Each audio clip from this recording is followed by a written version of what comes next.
आसिम रियाज और battle ground. जी हाँ, क्या वाकई में आसिम रियाज को बैटल ग्राउंड से निकाल दिया गया है? आसिम रियाज क्या वाकई में अपने गुस्से की वजह से एक और प्रोजेक्ट से आउट हो चुके हैं?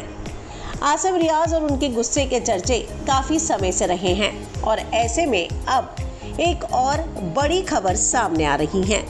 तो क्या है ये खबर? चलिए हम आपको बताएंगे टीवी धमाका पर। लेकिन अगर आपने हमारे चैनल को सब्सक्राइब नहीं किया तो सबसे पहले सब्सक्राइब कर लीजिए। आप जानते ही हैं कि बैटल ग्राउंड के मंच पर बहुत बड़ा तमाशा हुआ और इस तमाशे के बाद खबर आई कि आसिम रियाज को बाहर का रास्ता दिखा दिया गया है, यानी कि आसिम रियाज को ये शो छोड़ना पड़ा। कुछ समय पहले खतरों के खिलाड़ी भी उन्हें छोड़ना पड़ा था और अब एक बार फिर से खबर आई कि उन्हें बैटल ग्राउंड छोड़ना पड़ा है। और इस दोनों शो को छोड़ने की वजह कुछ और नहीं बल्कि उनका गुस्सा है। तो अब यहाँ पर खबर आ रही है कि आसिम ने एक पोस्ट शेयर किया है और अब इस पोस्ट में उन्होंने सारी की सारी पोल खोल कर रख दी है। उन्होंने बताया कि आखिरकार शो में हुआ क्या था और उन्होंने अपने इस पोस्ट में शो का नाम सीधे तौर पर तो नहीं लिया, लेकिन जिस तरीके का पोस्ट उन्होंने किया है उससे एक बात तो तय है कि ये पोस्ट बैटल ग्राउंड के लिए ही है।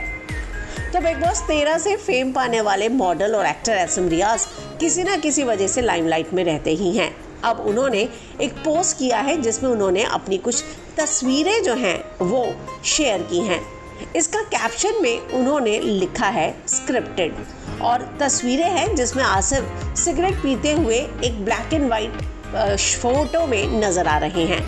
जी हाँ, आसिम सिगरेट पीते हुए हैं और उन्होंने अपनी black and white photo share की है। इतना ही नहीं, अगर हम इंस्टाग्राम पर देखें तो उन्होंने एक मिडल फिंगर दिखाते हुए भी फोटो शेयर की है। तो अब इस फोटो के बाद हलचल बढ़ चुकी है। यहाँ पर यूजर्स कई तरह के कमेंट कर रहे हैं। एक लिख रहे हैं बिन बात के क्यों बचता है भाई तू, तो एक लिख रहे हैं किंग ऑफ बैटल ग्राउंड। अब एक ने लिखा खेल लिया सिंपैथी कार्ड, मिल गई सिंपैथी। तो कहीं ना कहीं जिस तरीके से आसिम ने अपने इस पोस्ट में स्क्रिप्टेड लिखा है, तो क्या वाकई में ये सब कुछ शो को हाइप देने के लिए किया गया है और इसके पीछे कोई सच्चाई नहीं है? तो आपको क्या लगता है कि इस पूरी बात का क्या है सच और आसिम का ये पोस्ट क्या वाकई में बैटल ग्राउंड के लिए ही है? आप इस बारे में क्या कहेंगे? कमेंट में अपनी राय लिखकर हमें ज़रूर बताएं।